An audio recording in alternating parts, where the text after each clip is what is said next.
The human heart has 4 chambers. The 2 upper chambers are the atria, and the 2 lower chambers are the ventricles. The interatrial septum separates the 2 atria, and the interventricular septum is the partition between the 2 ventricles. The right atrium and right ventricle are connected through a tricuspid valve. As the name suggests, it has 3 leaflets or cusps. On the other side, the left atrium and ventricle are connected through a bicuspid valve. The bicuspid valve is also called the mitral valve because of its resemblance to a bishop's 2-sided mitre or hat.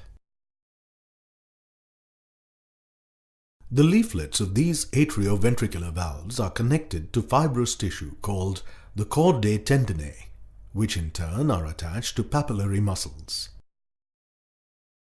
Contraction and relaxation of these muscles make the valves open and close.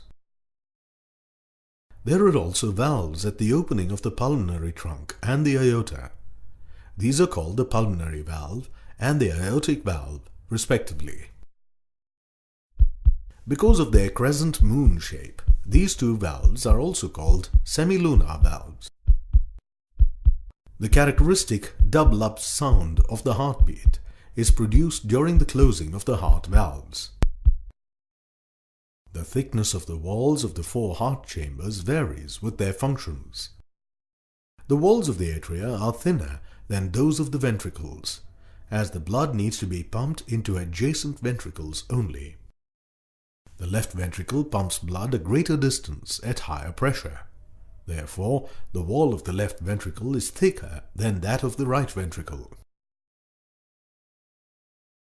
The sinoatrial node, atrioventricular node, bundle of HIS and Purkinje fibers represent the specialized cardiac tissue.